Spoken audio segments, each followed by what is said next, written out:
¿Cómo están? Muy buenos días. Me da mucho gusto reencontrarnos, ponernos cara en lo presencial después de tantos años de estar hablando a través de una pantalla y también regresar acá a Colombia. Yo soy mexicano y el día de ayer llegué exclusivamente a Colombia para estar en este espacio y también para reunirnos con partners en común. Qué gusto.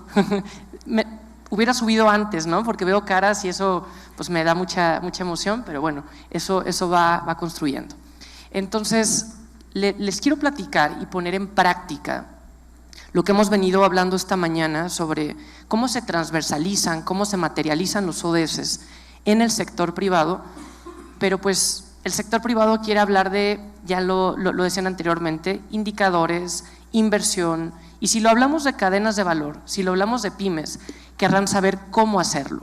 No necesariamente todo el mundo va a conocer, ¿no?, estas formas, estos caminos, y aquí lo interesante va a ser adaptarlo de una forma muy concreta. El Pacto Global tiene 10 principios, uno de ellos es el anticorrupción. Podría hablar ahora de cómo combatir el soborno, la extorsión, la sextorsión, que es este impacto diferenciado por roles de género de la corrupción, ¿no? Un punto que se comparte entre violencia de género y corrupción. Podría hablar de este enfoque o podríamos hablar de los principios 1 y 2 de derechos humanos, que suenan muy bien en un alto nivel político, en una discusión de Naciones Unidas, pero cuando lo llevamos a una pyme queda un reto abismal sobre cómo esto implementarlo. Entonces, con esta lógica de la Agenda 2030, integradora, holística, universal, transformadora, de no dejar a nadie atrás, lo que vamos a ver hoy y lo que con mucho gusto vamos a lanzar hoy en esta mañana es esta visión entre derechos humanos y anticorrupción del sector privado. Y vamos a lanzar un nuevo proyecto para Colombia, que es una premisa que no puede ser en otro espacio más que con Pacto Global, que son nuestros principales aliados en el país. Entonces, dicho esto, me gustaría empezar con una manzana. Así de básicos vamos a hacer, con peras y manzanas nos vamos a ir con una manzana. Y si alguien ya lo ha escuchado en otro espacio, me disculpo, pero pues algo que hacemos en Alliance for Integrity es compartir buenas prácticas. Una manzana, como la que ven acá en pantalla, no sé cómo la vean. Yo veo una manzana fresca, una manzana jugosa, una manzana, no sé, que si le doy una mordida seguro va a saber bien, me va a nutrir, que si planto la semilla puede germinar y ser fértil. Es una manzana íntegra. ¿Qué quiere decir etimológicamente una manzana íntegra? Una manzana que cumple con todas las características que la vuelven ser manzana, sea para nutrir, sea para comer, sea porque es fértil, como lo queramos analizar. ¿Qué va a pasar con el paso de los tiempos? La manzana va a empezar un proceso de descomposición, va a empezar un proceso de corrupción. Empieza a perder las características que la vuelven ser manzana. Muchas veces en muchos foros dicen, no, pues que la corrupción es intrínseca a la gente, la corrupción estructural, la corrupción sistémica, es el típico problema de una sobremesa para discutir sobre política, sobre economía, sobre razón de ser. Aquí lo relevante, yo como mi formación es como psicólogo, es encontrar un planteamiento conductual en donde realmente podamos ver como empresas íntegras cómo podemos ser empresas sostenibles. Y cómo muchas veces, ¿no?, si pensamos en lo contrario a la corrupción, podríamos pensar, por ejemplo, en transparencia. Por ejemplo, en México, Mexicanos contra la Corrupción hizo un estudio de los municipios más transparentes y el entonces Distrito Federal, hoy se llama Ciudad de México, pero el entonces Distrito Federal era el municipio más transparente. Pero presentaba una cantidad de estadística, de información, no quiero exagerar, pero había un Excel con más de 12,000 columnas. Y decían, soy transparente, pero ¿quién va a tener el tiempo, la capacidad, el conocimiento, la paciencia de poder dedicar todos esos recursos a entender lo que se transparentaba? Obviamente, una sociedad, una organización de la sociedad civil especializada como Mexicanos contra la Corrupción le dedicó bastante tiempo a analizar estos datos y se dio cuenta que en nuestra cara nos estaban presentando información que no era íntegra. Era transparente, tal vez, ¿no? Este fenómeno se le llamó cinismo capitalista. Entonces podríamos ver que la transparencia es un muy buen indicador que vamos por buen camino. La rendición de cuentas también. Pero si realmente queremos un programa anticorrupción, deberíamos de tener esta perspectiva integral de la integridad empresarial. que evidentemente tendrá gran peso en un programa de cumplimiento o en un programa de anticorrupción, pero que al usar esta perspectiva integral nos permitirá abordar una perspectiva de igualdad de género, como el ejemplo de la sextorsión, y nos permitirá y sobre todo nos llamará a tener un enfoque reparador de derechos humanos. Suena muy bien cuando hablamos de una multinacional. El reto es cuando lo adoptamos y lo transferimos a la cadena de valor, ¿no? A la protección, a la reparación y a la enmienda. Entonces, ojalá que este ejemplo de manzana pueda servir, ¿no? Como para sentar un poco la base de hacia dónde lo vamos. Antes de entrar a detalle con una cosa muy técnica sobre cómo alinear estas dos agendas, anticorrupción y derechos humanos en la empresa, presentar un poco la organización que tengo el gusto de representar, Alliance for Integrity. Somos un programa global, que de hecho somos un spin-off de Pacto Global, de la red alemana, ¿no? Somos un programa implementado por la Cooperación Alemana para el Desarrollo, la cooperación técnica, la GIZ, y lo que hacemos es promover negocios íntegros a través de la acción colectiva. El nombre lo dice. ¿Cómo lo hacemos? A través de alianzas, ¿no? Y aunque estamos enfocados en el sector económico, buscamos buenas prácticas de multinacionales, de oficiales de cumplimiento, de cámaras y gremios. La Cámara de Comercio de Bogotá es uno de nuestros aliados más estratégicos para replicar y adaptar estos mensajes. Y por otro lado, ¿no? La perspectiva de alianza también habla de un diálogo público-privado, gobierno, sociedad civil, academia, otros organismos internacionales. Y bueno, pues el fomento a la integridad, ya lo había mencionado un poco en este enfoque de anticorrupción. Alliance for Integrity, ya tenemos una oficina en Colombia. Hoy quiero también presentarles a quien desde octubre es nuestra punto focal para el país, que junto con Pacto Global Colombia, junto con la Cámara Alemana de Comercio, junto con la Cámara de Comercio de Bogotá y junto a tantas y tantos ustedes, pues creamos esta acción colectiva. Alliance for Integrity es una iniciativa gratuita, voluntaria, no vinculante de promover la integridad en el sector privado. Aquí pueden ver un poco nuestra distribución. Hay oficinas en India, en Indonesia, en Ghana, nuestro secretariado está en Alemania, pero aquí en América Latina evidentemente esta temática cobra bastante relevancia y es en donde estamos más activas y activos, ¿no? Tenemos diferentes oficinas en el Cono Sur y desde México tenemos esta oficina andina con Colombia, con Ecuador, con Perú, para trabajar en conjunto para promover la integridad empresarial. Aquí pueden ver un poco otras herramientas que ofrece Alliance for Integrity. Tenemos mesas, grupos de trabajo con Pacto Global, tenemos la mesa de anticorrupción, también acompañamos ya la mesa de derechos humanos, lanzábamos la publicación que ahora presentaban sobre buenas prácticas y aquí veo algunas empresas galardonadas, ¿no? que comparten esta línea. También tenemos este diálogo público-privado, por ejemplo, con la Secretaría de Transparencia de la República de Colombia. Cuando promovían estos pactos de integridad empresarial con diferentes gremios en la administración anterior, promovían una de nuestras herramientas de Alliance for Integrity digitales que se conoce como The Integrity App. Que The Integrity App es una herramienta de autodiagnóstico para una pyme para realmente medir cómo están en temas de integridad empresarial. Eso es otro de los caminos que llevamos. La sensibilización. Con muchos de ustedes, creamos en 2018, ya hace unos años, la guía No Excuses Colombia, una guía que presenta 10 de las excusas más típicas en Colombia para justificar la corrupción.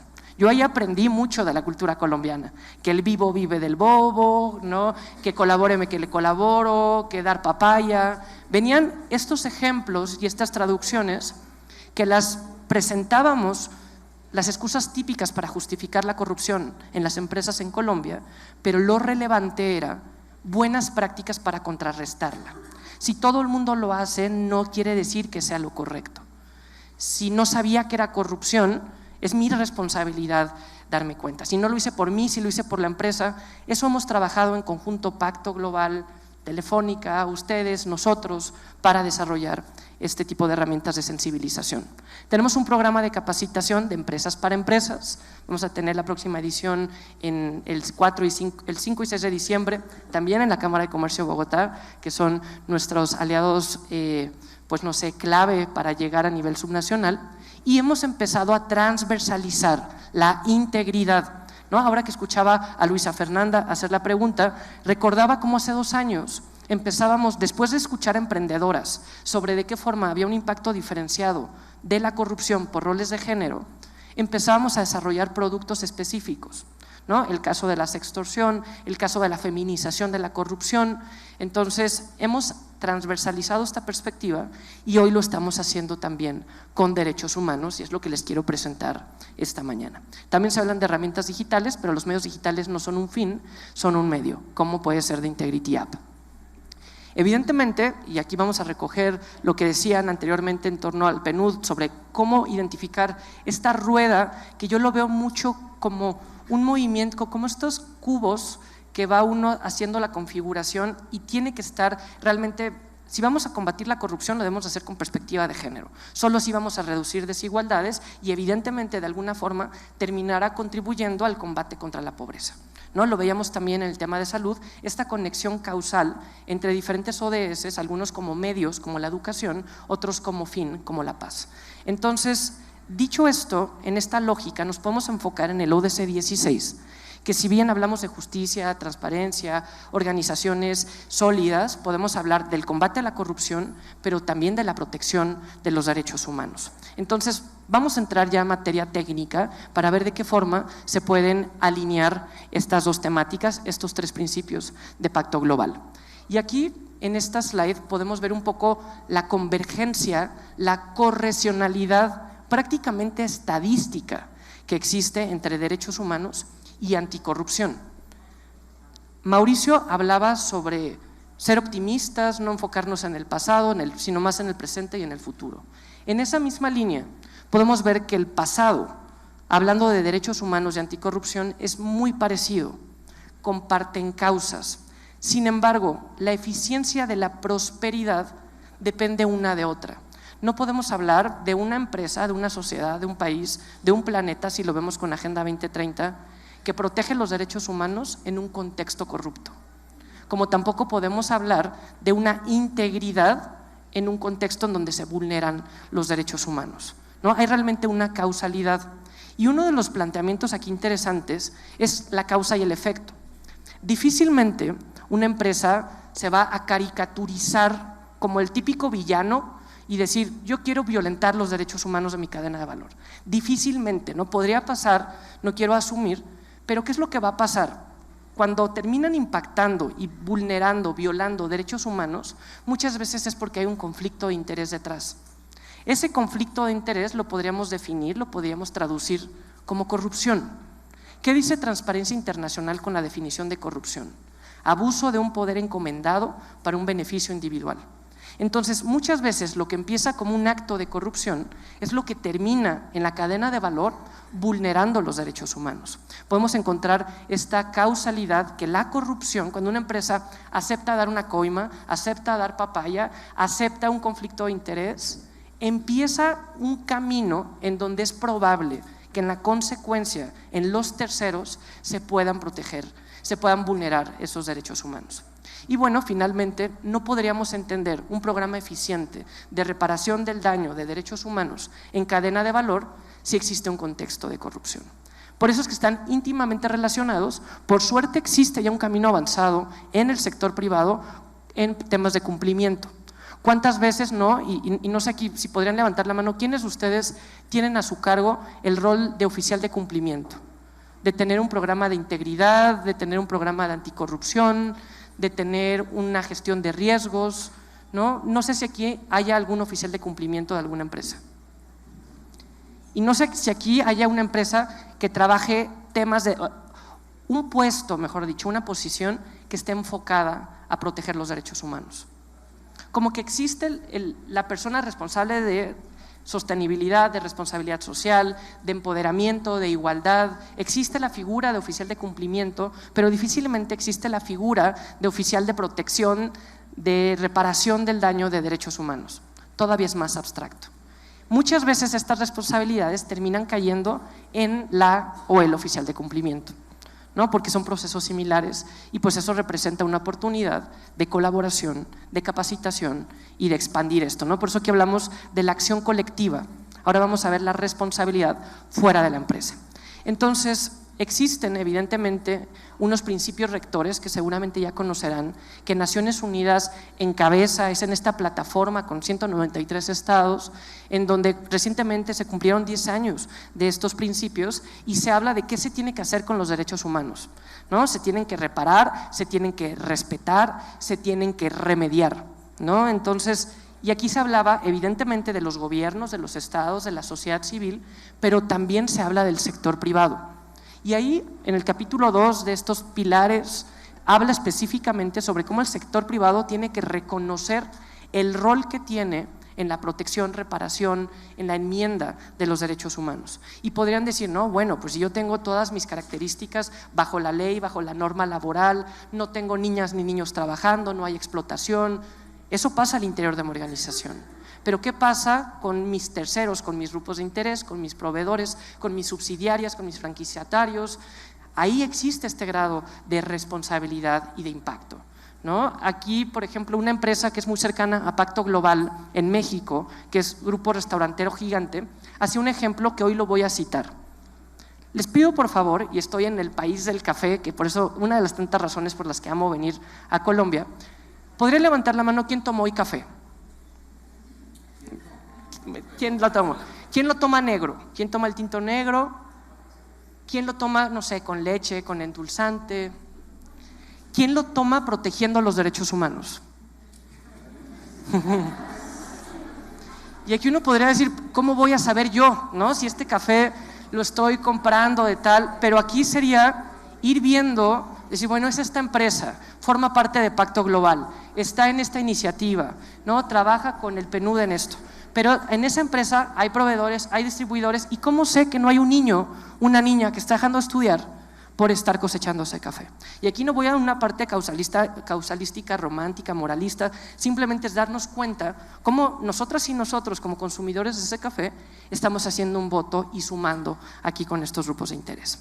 Entonces, dicho esto, vamos a comparar un poco con los programas de anticorrupción, con los programas de cumplimiento. En Alliance for Integrity, junto con Pacto Global, capacitamos a empresas, fortalecemos capacidades en un enfoque de anticorrupción de 3 pasos. El primero, medidas internas. La empresa, al interior de su organización, va a tener algunos pasos que van desde el compromiso de la alta dirección, el análisis de riesgos de corrupción, identificar políticas responsables, indicadores, métricas, para después evaluarlo y comunicar. Una empresa va a tener al interior su programa de cumplimiento de anticorrupción. Después, los siguientes 2 pasos son las medidas externas, lo que llamamos con la cadena de valor. Y hay una empresa, por más grande que sea, va a decir, bueno, yo tengo mi área de compliance, tengo mi CCO, mi Chief Compliance Officer a nivel de alta dirección, tengo leyes, tengo procedimientos, tengo publicaciones, soy champion en diferentes, pero nunca va a poder asumir la protección total de riesgos, hablando ahora de integridad, en su cadena de valor, ¿no? Porque pues ya son otras organizaciones y en un mundo tan globalizado muchas veces son otros marcos jurídicos, ¿no? En Alliance for Integrity, que trabajamos regionalmente, encontramos diferencias que en Chile, por ejemplo, sí se castiga el soborno entre privados, puede servir. En Perú se empieza a hablar de la sextorsión como un agravante al delito de la corrupción. En México tenemos un nuevo sistema nacional anticorrupción con unas responsabilidades administrativas para una empresa que no tenga. Hablábamos y conocía yo sobre la superintendencia de sociedades que también va dando aquí algunos lineamientos. Cada país va teniendo lo suyo, pero aquí se necesita una acción colectiva para realmente poder impactar en estos medios externos. Y finalmente, la razón de ser sería esta perspectiva colectiva. Hemos hablado con empresas, pymes, que dicen, suena muy bien, yo quiero un programa de integridad, pero si mi competencia no lo hace, yo estoy en desigualdad de competencia, ¿no? En el sector de la construcción, decir, bueno, si yo no doy coima, no voy a tener la licencia para continuar la construcción y lo va a hacer mi competidor. Y aquí, pues evidentemente la lógica es para realmente, como un partido de fútbol, emparejar las reglas del juego, pues me tengo que encargar que la cancha no favorezca a una o a otro, que sea un ganar-ganar. Eso evidentemente implicará un cambio cultural de política pública, pero la forma de alcanzarlo es a través de la acción colectiva, ¿no? Y es una razón mucho más a largo plazo hacia dónde se va llevando. En el paso número 1, las medidas internas con pacto global, en los DEPES tenemos estos 6 pasos. Véanlos bien porque ahora lo voy a comparar este mismo círculo con la debida diligencia de los derechos humanos, para darnos cuenta semejanzas, pero también que puede aprender uno del otro. Si se fijan aquí, pacto global hace muy bien de presentar un enfoque cíclico. No es que ya terminé, tengo mi programa de cumplimiento, lo guardo en el cajón y lo vuelvo a revisar en 5 años, ¿no? Evidentemente esto toca una actualización constante. Viene del tone of the top, del compromiso de la alta dirección, y el punto medular para desarrollar un programa de anticorrupción es la administración de riesgos de corrupción.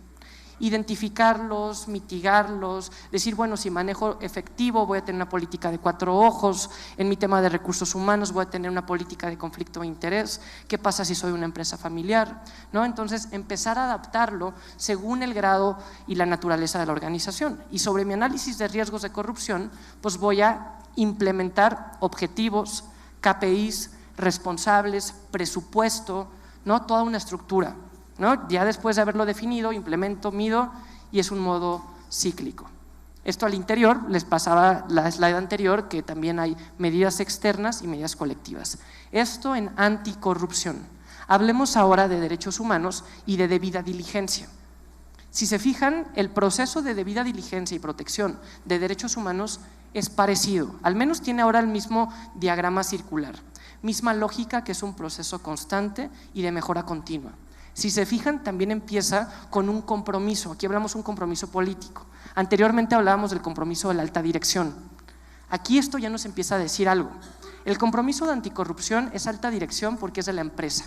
Acá estamos hablando de un compromiso político con diferentes partes interesadas. Ya se empieza a expandir el nivel de corresponsabilidad. El paso 2 es el mismo en los 2 modelos, la administración y la mitigación de riesgos. Lo diferente, lo sustancialmente diferente, son el enfoque que se le da a los riesgos. En compliance hablamos de riesgos de corrupción para la empresa. Me puede pasar a mí como empresa, ¿qué tanto me afecta?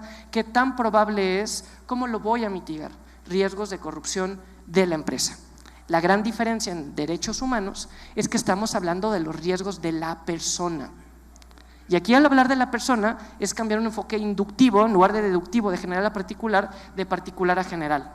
Y nos vamos a ir a hablar de la comunidad.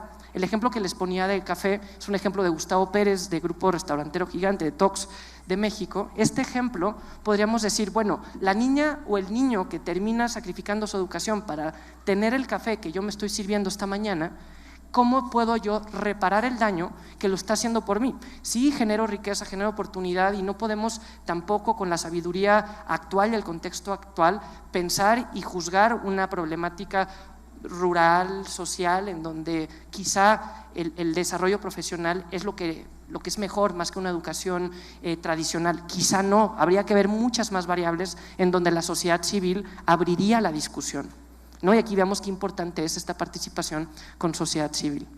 Y a partir de los riesgos, pues es cualquier modelo de gestión. En compliance era para mitigarlos, repararlos, nunca nos vamos a poder blindar 100% de riesgos de corrupción, pero pues existen políticas, existen riesgos. En derechos humanos, pues ya empezamos a hablar sí de la prevención, pero recuerdan las 3 R's que veíamos con los principios rectores, hablamos del respeto, hablamos de la reparación, ¿no? Hablamos ya de un enfoque mucho más conciliador, ¿no? De un impacto negativo y bueno, existen mecanismos de denuncia. Aquí, por ejemplo, si vemos un mecanismo de denuncia, ¿cómo se diría en inglés? Estaríamos hablando de grabbing mechanism o complaint, ¿no? Cuando alguien va a complain es porque estás haciendo una queja, que muchas veces se entiende en inglés igual que compliance, ¿no? Pero en compliance también podemos jugar con la palabra de cumplir. Cumplir con la ley, pero también cumplir con mi propuesta de valor. Pero por eso podemos ver que la debida diligencia, el deber actuar en este proceso están tan íntimamente relacionados. Muchas veces nos especializábamos solo corrupción, solo derechos humanos, porque socialmente son otras problemáticas, pero en la práctica para una empresa es más eficiente si lo unificamos, si lo trabajamos así en conjunto, obviamente reconociendo que aquí el impacto es con las cadenas de suministro. Entonces, pues bueno, veían los dos modelos, ¿qué pasa si los juntamos? ¿No? Pues es justo lo que estamos haciendo con Alliance for Integrity, con la Cámara Alemana de Comercio, con Pacto Global, con la Cámara de Comercio de Bogotá, para diseñar este nuevo proyecto que les voy a presentar el día de hoy. Y aquí podemos ver que la gran diferencia es cómo se entienden los riesgos. Riesgos de corrupción en la empresa para compliance o riesgos de la persona en tema de derechos humanos. Así podemos encontrar que hay muchísimos retos, ¿no? Retos de recursos, y no me refiero únicamente a los económicos, retos de conocimiento, retos de adaptar estos conceptos en las operaciones, retos de políticas, y podemos entre personas y procesos poner en la mitad la integridad. Si hablamos de procesos es más compliance, si hablamos de personas es más derechos humanos, y en lo que coincide entre los dos es la integridad, aquí vista desde el sector privado. Por eso acá abajo estas 4 recomendaciones: la transversalización en las operaciones, hacerlo más eficiente en la cadena de valor y también en expectativas. Compliance es muy eficiente porque tiene KPIs, porque se pueden reportar y porque muchas veces son cosas inmediatas. Tenemos esta política de conflicto de interés, tenemos este canal de denuncias de soborno y puedo medir si se está eficientando o si no se está pasando. Hablar de derechos humanos es hablar de un proceso mucho más a mediano plazo. Hablar de un proceso de ir a comunidad, hablar de un proceso mucho más complejo que muchas empresas no van a tener la capacidad para hacerlo, y por eso es que esta visión colectiva en sus cadenas de valor es una forma de empezar. Identificar riesgos, no es la palabra clave, aquí diferenciando entre estos dos enfoques. El rol aquí el tercer punto es lo que veíamos en PNUD, el no dejar a nadie atrás, el Leave No One Behind de la Agenda 2030, lo estamos poniendo en práctica al hacer esta perspectiva integradora. Y evidentemente ya podemos entonces comunicar.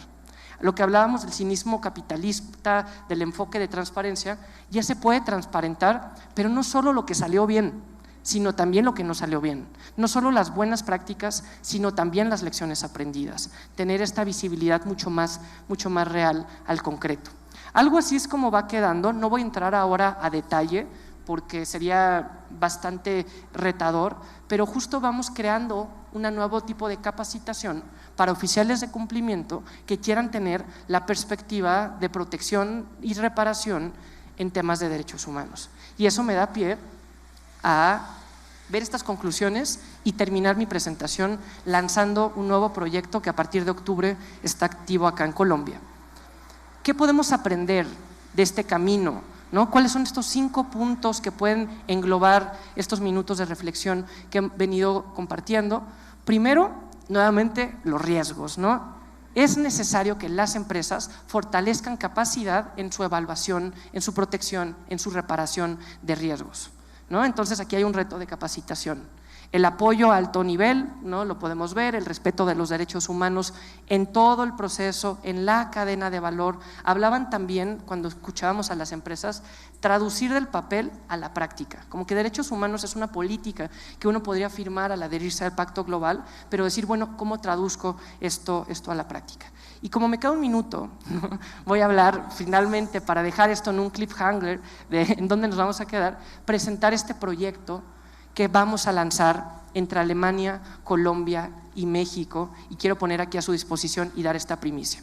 Alemania da los fondos y Colombia y México, como una cooperación triangular, vamos a trabajar en esto: compliance y derechos humanos, aprendizajes del sector privado en la protección de los derechos humanos en las cadenas de valor en Alemania, en Colombia y en México, ¿no? Aquí pueden ver quiénes serían los socios. Esto en octubre lo estamos empezando, les invito justo en un mes. El viernes 25 de noviembre vamos a estar lanzando este proyecto en donde vendrán capacitaciones gratuitas para oficiales de cumplimiento de qué forma integrar la perspectiva y la mitigación de riesgos de derechos humanos. Van a haber grupos de trabajo, van a haber publicaciones, va a haber todo un enfoque que espero en un año, Mauricio, nos abran espacio para presentar aquí los primeros resultados un año después de este proyecto. Y en 2 años ver cómo se puede esto escalar o llevar a otra sostenibilidad. Lo estamos haciendo. Alemania da la estructura a través de la GIZ, a través de Alliance for Integrity. Aquí vemos el rol de Colombia. Quien lo va a implementar es la Cámara Alemana, Colombo-Alemana de Comercio. la AHK. Por aquí veo que está Ana Milena Restrepo, ¿no? Que estamos trabajando en conjunto para que sean las empresas alemanas este catalizador, y además hace mucho sentido, porque ya también lo veíamos en el marco legal, en esta guía que presentaba la Cámara de Comercio de Bogotá. Hay algunas normas internacionales y Alemania, a partir del 1 de enero del 2023, va a obligar a que cualquier empresa que tenga operaciones con Alemania, puede ser una empresa local colombiana, pero que, hablando del sector automotriz, ¿no? Provee, desarrolla, distribuye algo, ¿no? En el sector automotriz, una empresa alemana forzosamente, sí o sí, tiene que tener una debida diligencia. Y aquí la pyme diría, pues esto está siendo una barrera, 0 minutos, ¿no? Pero entonces aquí me voy a quedar en este sentido. Aquí después, en el break, en otros espacios, les platicaré de qué va. El 6 de diciembre, hace 20 días, lo estábamos anunciando en Quito, y simplemente quiero dejar el micrófono presentando creo que la conocen bien, a mi colega Daniela Camargo, ¿no? Que ella hizo parte de la red de Pacto Global Colombia, quien se suma al equipo de Alliance for Integrity y se suma nuevamente al equipo de Pacto Global, porque no se entiende uno sin otro, quien es nuestra punto focal para Alliance for Integrity y para este proyecto, y que dará seguimiento en esa línea. Muchas gracias y perdón por durar tanto.